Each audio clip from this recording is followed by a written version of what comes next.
Hello guys, welcome to the maths. Chapter है हमारा pair of linear equation in two variable, class 10th NCERT. तो बच्चों आज हम करेंगे एक्सरसाइज 3.6 का क्वेश्चन नंबर 2 का फर्स्ट पार्ट। क्वेश्चन नंबर 2 मैंने उतारा नहीं है, लेकिन क्वेश्चन नंबर 2 क्या कह रहा है मैं आपको बता देता हूँ। आपको इस पूरी वर्ड प्रॉब्लम को पढ़कर दोनों इक्वेशंस को फॉर्म करना है और फिर उसे सॉल्व करना है। सिंपल है। अब ये डाउनस्ट्रीम और अपस्ट्रीम वाले क्वेश्चन ना बड़ी ध्यान से समझना, इजी है। कैसे करते हैं देखो, बताता हूँ आपको। देखो ध्यान से, एक तरफ लिखूंगा मैं डाउनस्ट्रीम और समझाऊंगा भी डाउनस्ट्रीम क्या होता है, और एक तरफ लिखूंगा मैं अपस्ट्रीम। दोनों का मतलब बताया जाएगा आपको, डोंट वरी। डायग्राम्स के जरिए डाउनस्ट्रीम और अपस्ट्रीम ध्यान से लिखना बच्चों, आपको दिख जाएगा। यहां पर आप देख सकते हो नदी है, पूरा का पूरा नदी का बहाव है, ठीक है। और यहां पर ये है आपकी बोट।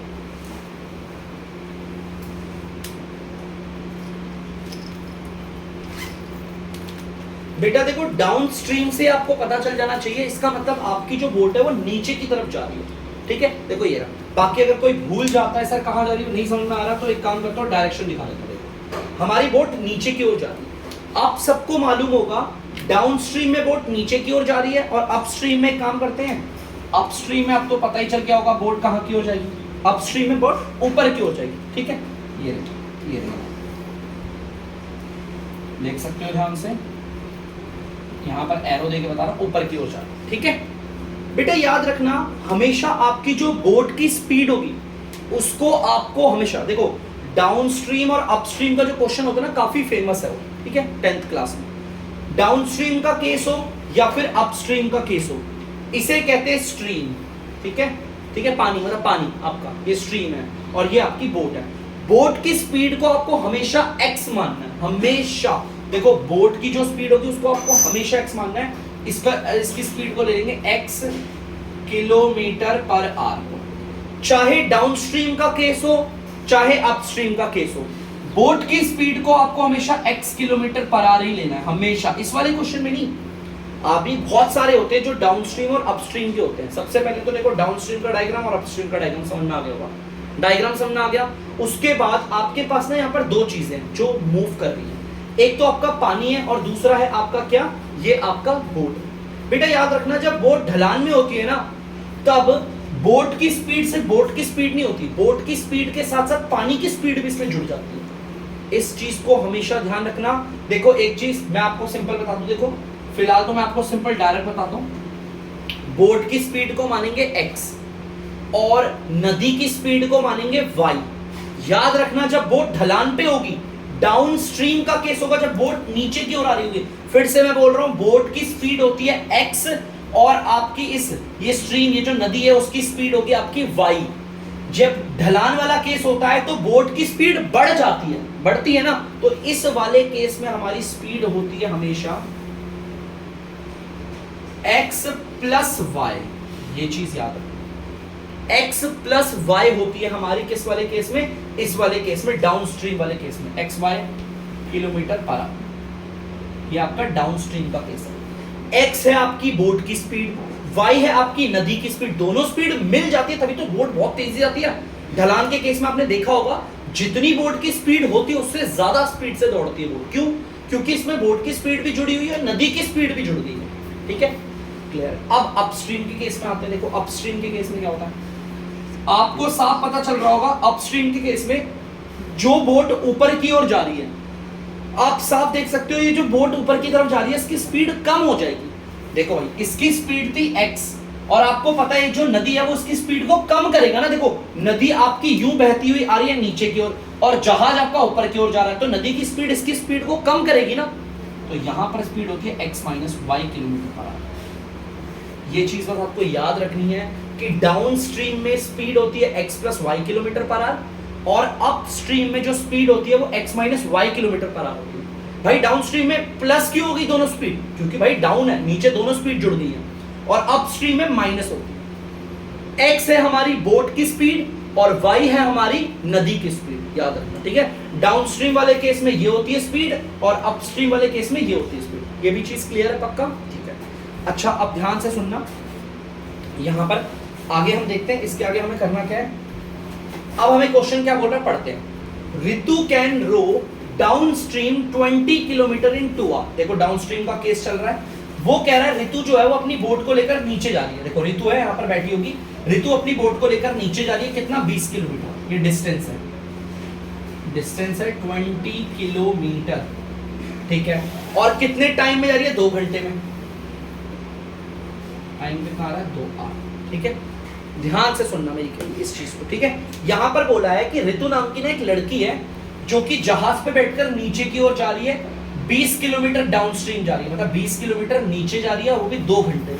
हमारे पास डिस्टेंस भी है, टाइम भी है। आप लोगों ने बचपन से पढ़ा होगा, डिस्टेंस और टाइम से स्पीड निकल आती है, नॉर्मली है आपका डिस्टेंस और टाइम से स्पीड निकल आती है। चलो ठीक है, तो यहां पर मैं एक चीज आपको बता दूं, देखो ध्यान से, यहां पर अगर हम स्पीड निकालना चाहें, देखो ध्यान से, अगर मैं स्पीड निकालना चाहूं तो फॉर्मूला होता है डिस्टेंस को रखो ऊपर और टाइम को रखो नीचे, ठीक है।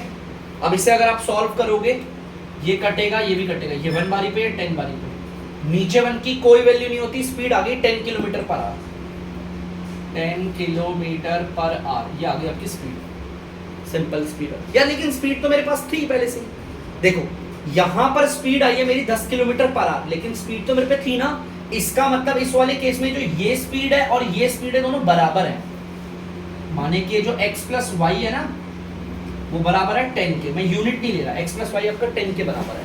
देखो मैंने इस वाले केस में बोट किस स्पीड से नीचे आ रही है बता दिया था, x प्लस वाई, और मेरे पास यहाँ पर डिस्टेंस भी था और टाइम भी था। मैंने स्पीड निकाली तो 10 आया, मतलब ये x प्लस वाई और 10 बराबर है। सेम ऐसे यहाँ पर भी हो, देखो ध्यान से, वो कह रहा है वो अपस्ट्रीम जा रही है ऋतु, ऋतु जहाज को लेकर ऊपर की तरफ जा रही है 4 किलोमीटर, मतलब डिस्टेंस दे रखा है 4 किलोमीटर।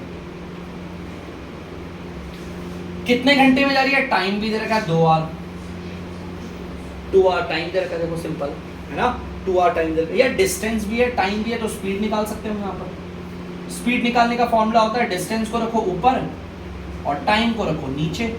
इसे एक बार सॉल्व करेंगे बच्चों, 2 1 और 2 2, नीचे 1 की कोई वैल्यू नहीं, 2 किलोमीटर पर आवर आ गई। यहाँ पर आ गई भैया स्पीड आ गई 2 किलोमीटर पर आवर। लेकिन एक बात बताओ, हमारे पास तो स्पीड पहले से ही थी। अप स्ट्रीम में जब जहाज ऊपर की तरफ जाता है तो वहां पर स्पीड x माइनस वाई होती है, यहाँ पर 2 आ रही है, इसका मतलब बराबर है x minus Y equal to 2। ये जो स्पीड है बराबर है। देखो यहां से बन गई पहली इक्वेशन, यहां से बन गई आपकी दूसरी इक्वेशन। अब ये इतनी सिंपल इक्वेशन है कि आप इसे देख के नहीं समझ जाओगे कि आराम से सॉल्व हो जाएगी। बड़ी सिंपल है, ध्यान से देखो। अब आप इसे जिससे मर्जी करना चाहो, एलिमिनेशन से करना चाहते हो तो एलिमिनेशन से कर सकते हो, क्रॉस मल्टीप्लिकेशन से करना चाहो तो क्रॉस मल्टीप्लिकेशन से। ध्यान से समझना मैंने बोला क्या है, जैसा मैंने आपको बताया। यहां पर देख सकते हो मैंने यहाँ पर स्पीड, डाउन स्ट्रीम में स्पीड होती है x प्लस वाई और अप स्ट्रीम में स्पीड होती है x माइनस वाई। x का मतलब जहाज की स्पीड, y का मतलब नदी की स्पीड, ठीक है। यहां पर जुड़ जाती है, यहां पर घट जाती है, क्योंकि यहां स्पीड थोड़ी कम हो जाती है ऊपर चढ़ते हो। और यहां पर देखो मेरे को स्पीड पहले से ही पता थी और मैंने निकाल भी ली, ये दोनों स्पीड ही तो है। देखो ये भी स्पीड है और ये भी स्पीड है, तो मतलब बराबर है, इसलिए इन दोनों को बराबर लेके क्या इक्वेशन में। सेम यहां पर भी देखो, मुझे यानी स्पीड पता थी और यहां पर स्पीड दोबारा निकल गई, तो ये दोनों स्पीड ही है ना, बराबर है, x माइनस वाई 2 के बराबर है दूसरी इक्वेशन में। अब पहले तो बच्चों जल्दी से आप एक बार इस इक्वेशन को जल्दी से कर लो, उसके बाद बच्चों हम इन इक्वेशंस को सॉल्व करेंगे। तो बच्चों आप देख सकते हैं दोनों इक्वेशन है, बाय एलिमिनेशन सॉल्व करते हैं और खत्म करते हैं इसको। एलिमिनेशन में या तो इनको सेम करना होता है y वालों को, देखो ये पहले से ही सेम है x वाले, और जब ये पहले से ही सेम होते हैं, या तो ये सेम हो या तो फिर ये, तो इक्वेशन को मल्टीप्लाई करते हैं 1 से। और 1 से मल्टीप्लाई करने का मतलब सिंपल है, 1 से इस पूरे को करोगे सेम आएगा x plus Y is equal to 10, 1 से इसे करोगे सेम आएगा x minus Y is equal to 2। नीचे वालों के साइन हो जाएंगे चेंज, ये प्लस हो गया माइनस, ये माइनस हो गया प्लस और ये प्लस हो गया माइनस। यहां पर x प्लस का माइनस का कैंसिल, आप देखोगे y और y हो गया 2y और ये आ गया 8। 2 इधर मल्टीप्लाई हो रहा है, उधर जाकर डिवाइड हो जाएगा, तो यहां पर ये आ गया 4 कट के, तो y 4 आ गया बच्चों आपका, y आपका 4 आ गया। अब आपका मन हो तो इसे सेकंड पे बैठाओ या फर्स्ट पे, मैं सेकंड पे बैठा हूं। पुट इन इक्वेशन सेकंड, उसके लिए पहले सेकंड इक्वेशन को उतारेंगे, x minus Y is equal to 2, ये है सेकंड इक्वेशन। जहां पर भी y लिखेगा वहां पर 4 बैठा देंगे, माइनस का 4 है उधर के प्लस का 4 हो गया, x आ गया 6। अब देखो ध्यान से हमें निकालना क्या था, find her speed of rowing in still water. उसके रोइंग का मतलब उसका जो जहाज है, मतलब उसकी जो भी नौका थी, उसके जहाज की आपको स्पीड बतानी है। तो भाई जहाज की स्पीड को क्या बोला था, स्पीड ऑफ रोइंग, मतलब उसके जो हुई जिस पे भी वो तैर के जा रही थी, मतलब जो भी उसकी नौका थी लकड़ी की बनी हुई है ना, उसको हमने क्या माना था, x। याद करो मैंने बोला था जहाज की स्पीड को x बोलते हैं, और x कितना है, x किलोमीटर पर आवर बोला था ना हमने, x कितना आ गया 6, मतलब 6 किलोमीटर पर आवर। और क्या निकालना है, स्पीड ऑफ करंट, मतलब नदी की स्पीड, है ना। और नदी की स्पीड को हमने क्या माना था, y, speed of current y kilometre per hour, और y हमारा कितना निकला आप देख सकते हो 4। इसका मतलब नदी किस बहाव से बह रही थी, 4 किलोमीटर प्रति घंटा की स्पीड से, और आपकी बोट किससे जा रही थी, 6 किलोमीटर पर आवर की स्पीड से। दोनों चीजें निकाल दी। ये है डाउनस्ट्रीम और अपस्ट्रीम के क्वेश्चन, एक बार से जल्दी से नोट डाउन कर लीजिए।